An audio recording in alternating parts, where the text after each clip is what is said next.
Peoples party के पास वक्त है कि वो अपनी इस गलती को तस्लीम करे और ये अपोजिशन लीडरशिप जो है ये पीडीएम की सरबराही मीटिंग में इसको आगे विड्रॉ करे। अगर पीपल्स पार्टी अपनी इस बेअसूली पे जो है वो कायम रहेगी तो फिर मैं समझता हूँ कि उसका पीडीएम के साथ चलना जो है वो मुश्किल नजर आता है। उन्होंने जो है वो डस्का के इलेक्शन को चुराने की कोशिश की। चीफ मिनिस्टर खुद मुलव्वस है, प्राइम मिनिस्टर मुलव्वस है। इन लोगों को नाअहल करार दिया जाए और इनके खिलाफ जो है इंक्वायरी होने के बाद इनको सजा दी जाए। पीपल्स पार्टी बेउसूली पर कायम रही तो इसका पीडीएम के साथ चलना मुश्किल हो जाएगा। राना सनाउल्लाह की जयालों पर गोलाबारी, कहा पीपल्स पार्टी की बेउसूली को माफ नहीं किया जा सकता, अपनी गलती तस्लीम करे। हुकूमत पर भी सख्त तनकीद, बोले डस्का इलेक्शन में वोट चोर हुकूमत पकड़ी गई। ये लोग वो हैं जो चोर चोर का शोर मचाते हैं और खुद चोरी करते हैं। मुस्लिम लीग नून अगर पीपी के खिलाफ चार्जशीट लाएगी तो हमारे पास भी नून लीग के लिए एक चार्जशीट है। जियाली रहनुमा शाजिया मरी का जवाबी वार, ऑपोजिशन इत्तेहाद की मखसूस जमातों का खुफिया इजलास बुलाने पर सवाल उठा दिया। कहा पीटीएम हुकूमत के खिलाफ इत्तेहाद का नाम है, इसे ऑपोजिशन पार्टियों के खिलाफ इस्तेमाल करने की नून लीग को वजाहत देनी होगी। अगर बाप के बाप का हम पर हाथ होता तो आसिफ जरदारी के खिलाफ केसेस खोलने की बातें न की जा रही होती।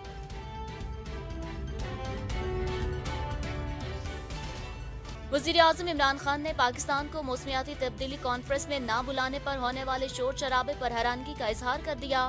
ट्विटर पैगाम में कहा कि मेरी हुकूमत की माहौलियाती पॉलिसीज का मुकम्मल दारोमदार माहौलियाती तगय्युरात के मुहल्लिक असरात कम करने पर है।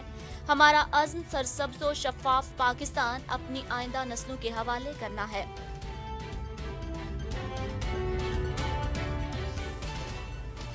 पीआईए ने बरतानिया में फंसे पाकिस्तानियों को वतन वापस लाने के लिए इजाफी परवाजें चलाने का ऐलान कर दिया।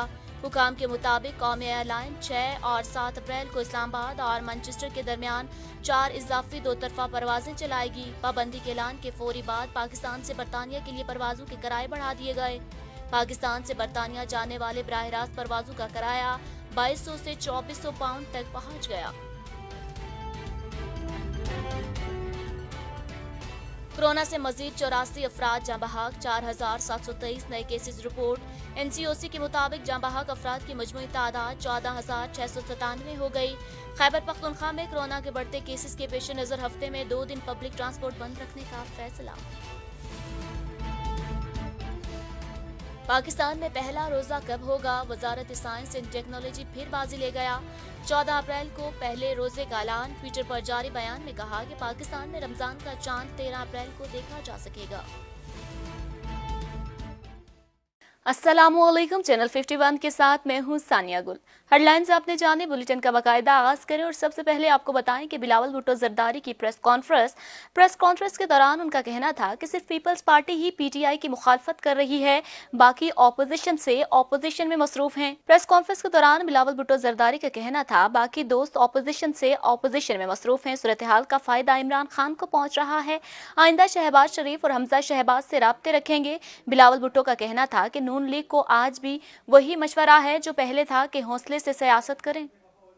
ब्रॉडशीट कमीशन रिपोर्ट मुस्तरद, अजमत सईद माफी मांगे वरना कार्रवाई करूंगा, कावे मुसीवी का ऐलान। कहा जस्टिस अजमत ने रिपोर्ट में मुझे सजा याफ्ता करार दिया, लेकिन सिविल तौहीन से क्रिमिनल रिकॉर्ड नहीं बनता। जस्टिस अजमत सईद को अंदाजा ही नहीं कि क्रिमिनल और सिविल तौहीन में क्या फर्क होता है। कावे मुसीवी का कहना था कि विफाकी वजीर अली जैदी राब्ते में थे। जुडिशल इंक्वायरी में किसी एक शख्स का बयान नहीं लिया गया, अहम गवाह में था। रिपोर्ट हकायक छुपाने की कोशिश की।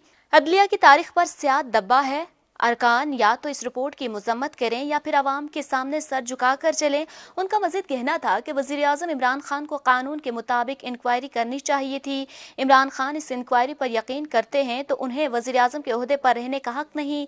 नैब का हिस्सा रहने वाले शख्स से इंक्वायरी कराना ही गलत था। कावे मुसवी के मुताबिक जस्टिस रिटायर्ड अजमत को मफादात के टकराव के बायस इंक्वायरी से माजरत कर लेनी चाहिए थी। अजमत सईद ने कौम की खिदमत नहीं की बल्कि अदलिया के लिए शर्मसारी का बायस बने हैं। जस्टिस रिटायर्ड अजमत से इंक्वायरी कराना लोमड़ी से मुर्गी की हिफाजत कराने के मुतरादिफ था। रिपोर्ट में इस्तेमाल होने वाली जुबान माफिया लॉयर्स की है। रिपोर्ट को अदालती इंक्वायरी करार देना बाइस शर्म होगा। पीपल्स पार्टी बेउसूली पर कायम रही तो इसका पीडीएम के साथ चलना मुश्किल हो जाएगा। राना सनाउल्लाह की जेआलों पर गोलाबारी। कहा, पीपल्स पार्टी की बेउसूली को माफ नहीं किया जा सकता, अपनी गलती तस्लीम करें। हुकूमत पर भी सख्त तनकीद। बोले, डस्का इलेक्शन में वोट चोर हुकूमत पकड़ी गई। ये लोग वो हैं जो चोर चोर का शोर मचाते हैं और खुद चोरी करते हैं। पाकिस्तान मुस्लिम लीग नून के रहनुमा राना सनाउल्लाह ने लाहौर में मीडिया से गुफ्तगू करते हुए कहा कि सुप्रीम कोर्ट का कल का फैसला हुकूमत के ताबूत में आखिरी कील साबित होगा। हुकूमत वोट चोरी करते रंगे हाथों पकड़ी गई। वोट की इज्जत के बगैर मुल्क आगे नहीं बढ़ सकता। मुल्क में आइन और कानून की अमलदारी नहीं है। दांधली का शोर मचाकर आगे आने वाले खुद दांधली के पैदावार हैं। राना सनाउल्लाह का कहना था कि 20 प्रिजाइडिंग ऑफिसर्स को नौकरी से बर्खास्त किया जाए। डस्का इलेक्शन चुराने में वजीर आजम और वजीर आला खुद मुलविस हैं, उनको नाअहल करार देकर सजा दी जाए। वोट चोरों को मंतकी अंजाम तक पहुंचाया जाए। मुस्लिम लीग नून अगर पीपी के खिलाफ चार्जशीट लाएगी तो हमारे पास भी नून लीग के लिए एक चार्जशीट है। जियाली रहनुमा शाजिया मरी का जवाबी वार अपोजिशन इत्तेहाद की मखसूस जमातों का खुफिया इजलास बुलाने पर सवाल उठा दिया। कहा, पीडीएम हुकूमत के खिलाफ इत्तेहाद का नाम है, इसे अपोजिशन पार्टियों के खिलाफ इस्तेमाल करने की नून लीग को वजाहत देनी होगी। अगर बाप के बाप का हम पर हाथ होता तो आसफ जरदारी के खिलाफ केसेस खोलने की बातें न की जा रही होती। शाजिया मरी ने अपने एक बयान में कहा कि पीडीएम इजलास में सवाल करेंगे अपोजिशन इत्तेहाद की मखसूस जमातों का खुफिया इजलास क्यों बुलाया गया। उन्होंने कहा, पाकिस्तान डेमोक्रेटिक मूवमेंट हुकूमत के खिलाफ इत्तेहाद का नाम है। शाजिया मरी ने यह भी कहा कि पीडीएम को अपोजिशन पार्टियों के खिलाफ इस्तेमाल करने की मुस्लिम लीग नून को वजाहत देनी होगी। उन्होंने सवालिया अंदाज में कहा कि अगर इस्तीफे इतने जरूरी थे तो नून लीग अभी तक असेंबलियों में क्यों बैठी हुई है। शाजिया मरी ने कहा कि पीपल्स पार्टी के बगैर अपोजिशन इत्तेहाद चलाने की बातें की जा रही हैं। पीपल्स पार्टी के बगैर मुस्लिम लीग नून इस्तीफे देने को तैयार नहीं। वज़ीर आज़म ने कहा है कि मौसमियाती तब्दीली कॉन्फ्रेंस में मदू न करने पर तनकीद हैरानकुन है। हुकूमत की माहौलियाती पॉलिसियाँ मुकम्मल तौर पर हमारे अज़्म पर चल रही हैं। क्लीन एंड ग्रीन पाकिस्तान की पॉलिसी माहौलियाती तब्दीली के असरात कम करने के लिए है। वज़ीर आज़म इमरान खान ने समाजी राब्ते की वेबसाइट पर ट्वीट करते हुए कहा कि हमारी माहौल दोस्त पॉलिसियाँ हमारे मुस्तकबिल की नस्लों के लिए हैं। क्लीन एंड ग्रीन पाकिस्तान की पॉलिसी माहौलियाती तब्दीली के असरात कम करने के लिए है। इमरान खान का कहना था कि कुदरती माहौल के तहफ़्फ़ुज़ के लिए 10 बिलियन ट्री सोनामी जैसे इक़दाम किए हैं। माहौलियाती आलूदगी कम करने के लिए मुल्क में दरियाओं को साफ किया जा रहा है। मुल्क को माहौलियाती आलूदगी से पाक करने के लिए इमरान खान का सफाया जरूरी है। मरियम औरंगजेब ने वज़ीर आज़म इमरान खान के माहौलियाती कॉन्फ्रेंस के हवाले से जारी किए गए बयान पर रद्द-ए-अमल देते हुए कहना था कि बिलियन ट्री सुनामी नहीं, आप नालायकी, महंगाई और करप्शन का सुनामी लाने का तजुर्बा रखते हैं। उन्होंने कहा कि माफिया और एटीएम के तहफ़्फ़ुज़ के लिए बिलियन ट्री मंसूबे में करप्शन का सुनामी लाया गया। मरियम औरंगजेब ने मजीद कहा कि आलमी माहौलियाती कॉन्फ्रेंस में नाम बुलाकर वज़ीर आज़म को पैगाम दिया कि आप अपना तजुर्बा अपने पास रखें। वाज़ेह रहे कि वज़ीर आज़म इमरान खान ने अपने बयान में कहा था कि वो माहौलियाती कॉन्फ्रेंस की दावत न आने पर होने वाले शोर पर हैरान है। इमरान खान ने कहा था कि क्लीन एंड ग्रीन पाकिस्तान की पॉलिसी माहौलियाती तब्दीली के असरात कम करने के लिए है। उन्होंने कहा था कि माहौल के तहफ़्फ़ुज़ के लिए 10 बिलियन ट्री सोनामी जैसे इक़दाम किए हैं। माहौलियाती आलूदगी को कम करने के लिए मुल्क में दरियाओं को साफ किया जा रहा है। पीआईए ने बरतानिया में फंसे पाकिस्तानियों को वतन वापस लाने के लिए इजाफी परवाजें चलाने का ऐलान कर दिया है। हुकाम के मुताबिक कौमी एयरलाइन 6 और 7 अप्रैल को इस्लामाबाद और मैनचेस्टर के दरमियान 4 इजाफी दोतरफा परवाजें चलाएगी। 9 अप्रैल से बरतानवी आयरिश शहरियों के अलावा दीगर की आमद पर पाबंदी होगी। पीआईए की 9 और 11 अप्रैल की दोतरफा शेड्यूल परवाजें पाबंदी के तहत ऑपरेट नहीं की जाएंगी। हजारों तारिकीन वतन गुड फ्राइडे और ईस्टर की छुट्टियों पर पाकिस्तान आए हुए हैं। सीईओ पीआईए का कहना है कि इजाफी परवाजों का मकसद तारिकीन वतन की मुश्किलात को आसान करना है। रमजान का चांद 13 अप्रैल की शाम को देखा जा सकेगा। 14 अप्रैल को पहला रोजा होगा। फवाद चौधरी ने कहा है कि इस्लामाबाद, पेशावर समेत कई दीगर शहरों में वाज़ेह तौर पर चांद देखा जा सकेगा। रमजान का चांद 13 अप्रैल की शाम को लाहौर, इस्लामाबाद, पेशावर समेत कई दीगर शहरों में वाज़ेह तौर पर देखा जा सकेगा और 14 रमजान को पहला रोजा होगा। खुदा ये रमजान सबके लिए रहमत और बरकत का बाइस करे। मुल्क भर में रमजानुल मुबारक और ईद पर चांद का तनाज़ा हल करने के लिए वजारत मज़हबी अमूर और मरकजी रहत हलाल कमेटी में रमजानुल मुबारक का चांद देखने के लिए मरकजी रहत हलाल कमेटी का इजलास पेशावर में रखने की तजावीज़ ज़ोर गौर है, जबकि तमाम मकातिब फ़िक्र के जेद उलमा और मुशाइख अज़ाइम समेत सूबाई रहत हलाल कमेटियों के मेंबरान से भी मुलाकात की जाएगी। शहंशाह गजल महरूम मेहदी हसन के साहबजादे आरिफ मेहदी इंतकाल कर गए हैं। आरिफ मेहदी हसन का इंतकाल हाई ब्लड प्रेशर के बायस हुआ। वो तवील अरसे से शुगर के मर्ज में भी मुब्तला थे। मरहूम मेहदी हसन फाउंडेशन के बानी, सदर और माहिर तबला नवाज थे। मुख्तलिफ वैरायटी शोज ऑर्गेनाइज करते थे। आरिफ मेहदी आखिरी अयाम में मेहदी हसन के लिए बड़ी ट्रिब्यूट की तैयारी में मसरूफ थे। मरहूम अपने वालिद मेहदी हसन के मैनेजर के तौर पर भी खिदमात अंजाम देते थे। आरिफ मेहदी फनकार बरादरी में बहुत मकबूल थे। बाबर आजम का एक और कारनामा, हाशिम आमला और विराट कोहली को भी पीछे छोड़ दिया। एक रोजा क्रिकेट में 13 सेंचुरियां स्कोर करके जनूबी अफ्रीका के हाशिम आमला और भारतीय कप्तान विराट कोहली को पीछे छोड़ दिया। कौमी क्रिकेट टीम के कप्तान बाबर आजम ने एक रोजा क्रिकेट में एक और मुनफरिद एजाज अपने नाम कर लिया है। अफ्रीका के खिलाफ गुज़िश्ता रोज खेले गए पहले एक रोजा मैच में बाबर आजम ने शानदार बल्लेबाजी का मुजाहिरा करते हुए 103 रन स्कोर किए। ये बाबर आजम की एक रोजा क्रिकेट में 13वीं सेंचुरी थी जो उन्होंने अपने 76वें इंटरनेशनल मैच में स्कोर की। बाबर आजम ने सेंचुरी स्कोर करके न सिर्फ अपनी टीम की जीत में अहम किरदार अदा किया, बल्कि उन्होंने एक रोजा क्रिकेट में 13 सेंचुरियां स्कोर करके जनूबी अफ्रीका के हाशिम आमला और भारतीय कप्तान विराट कोहली को पीछे छोड़ दिया है। कोरोना से डरना नहीं, लड़ना है। कोरोना वबा के खात्मे की कोशिश अब रोबोटों के जरिए की जाएगी। फ़ज़ाई सनत को मज़ीद खसारे से बचाने के लिए हवाई जहाज़ों से मूजी वायरस को रोबोट की मदद से खारिज किया जाएगा। इस हवाले से मज़ीद जानते हैं ज़ीशान यूसुफज़ई की इस रिपोर्ट में। कुर्रे अर्ज़ पर रहने वाली मखलूक ने वक्त के साथ साथ इतनी तरक्की की कि हर काम में अपने लिए आसानियाँ पैदा की। ताहम फिर एक इजाद ऐसी भी हुई जो इंसान के हुक्म पर इसके कामों में हाथ बिठाता है। इस इजाद को रिबोट कहते हैं। अभी इन रिबोटों के जरिए हवाई जहाज़ों को कोरोना जैसे मूजी वायरस से पाक करने के लिए इस्तेमाल में लाया जा रहा है। स्विट्जरलैंड में एक फ़िज़ाई कंपनी एक तजुर्बा करने जा रही है कि रिबोटों में नस्ब अल्ट्रा वायलेट लाइट के जरिए कोरोना वायरस का खात्मा किया जाएगा ताकि फ़िज़ाई सनत को मज़ीद नुकसान से बचाया जा सके। ताहम कंपनी का मज़ीद ये कहना है कि यह भी देखना ज़रूरी होगा कि यूवी लाइट से जहाज़ के अंदर नशिस्तों और दीगर चीज़ों को नुकसान से बचाया जा सके। आगे बढ़े और आपको बताएं कि कोरोना एसओपीज़ की खिलाफ वर्जी पर असिस्टेंट कमिश्नर समंदरी की कार्रवाई में हुकूमती अहकामात की खिलाफ वर्जी पर 25 से ज़ायद दुकानें सील कर दी गई हैं। जुमा और हफ्ता को मुकम्मल लॉकडाउन की वजह से दुकानें खोलने की इजाज़त नहीं होगी। असिस्टेंट कमिश्नर समंदरी की जानिब से ऐसा कहा गया है।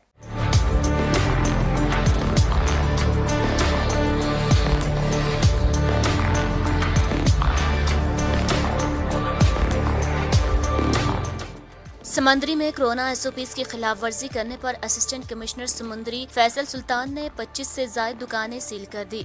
सील की गई दुकानों में मोबाइल शॉप्स, पकवान centre, shoes shops, cloth shops और दीगर दुकानें शामिल हैं। जुमा हफ्ता मुकम्मल लॉकडाउन के बायस दुकानें खोलने की इजाज़त नहीं है। असिस्टेंट कमिश्नर का कहना है कि हुकूमती अहकामात की खिलाफ वर्जी करने पर मज़ीद सख्त एक्शन लिया जाएगा। हाफिजाबाद डीपीओ के हुक्म पर थाना सिटी, थाना सदर और थाना सुकेकी पुलिस का मुख्तलिफ इलाकों में टारगेटेड ऑपरेशन के दौरान 3 खातीन मंशियात फरोशों समेत 8 मुल्जिमान को गिरफ्तार कर लिया गया है।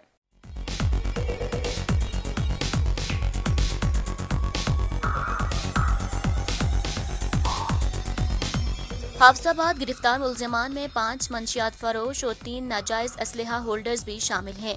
पुलिस हाफिजाबाद के अदाद-ओ-शुमार के मुताबिक गिरफ्तार मुल्जिमान के कब्जे से 3850 किलोग्राम चर्स, 65 लीटर शराब, 1 राइफल, 1 क्लैशनकोफ, 1 पिस्टल, 9 मैगजीन और 159 गोलियां बरामद की गई। फेडरल इन्वेस्टिगेशन एजेंसी का खानबेला में फ्रेंचाइज पर कामयाब छापे के दौरान भारी मिकदार में जाली सिम्स और अंगूठे बरामद।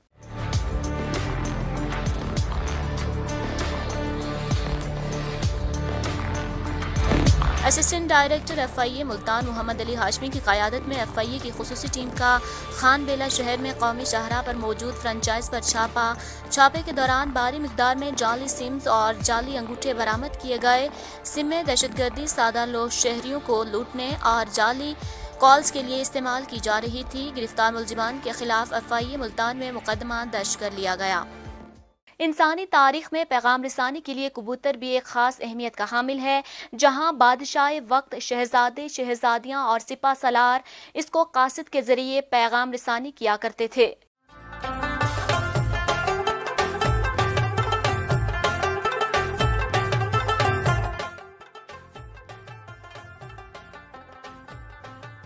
मुजफ्फरगढ़ की खुली फिजाओं में उड़ने वाले कबूतर की परवाज इस बात की गवाही है कि परिंदा अपने मालिक से कितनी मोहब्बत रखता है। तारिक मोटरसाइकिल पर हो या पैदल, ये कबूतर हमेशा ही उसके साथ रहता है। तारिक का कहना है कि प्यार से इंसान ही नहीं बल्कि परिंदों को भी अपनी तरफ मतवज्जो किया जा सकता है, जिसकी ये वाज़े मिसाल है। ये हमारा कबूतर है, इसको हमने छोटा सा बच्चा पाला था, ये अब 6 माह का हो गया है। ये हमारे साथ चलता है, मोटरसाइकिल पे हो या पैदल हो, जैसे भी हो ये हमारे साथ चलता है। 5 किलोमीटर 10 किलोमीटर तक हम इसको उड़ाते हैं, बहुत स्पीड से जाता है हमारे साथ। हासिलपुर से खबर शामिल करें और आपको बताते चलें कि डिप्टी कमिश्नर मुजफ्फर खान सियाल की हिदायत पर हुकूमत पंजाब के अहकामात की रोशनी में कार्रवाई की गई है। कार्रवाई में रात देर गए गंदम स्मगल करने की कोशिश को नाकाम बना दिया गया है।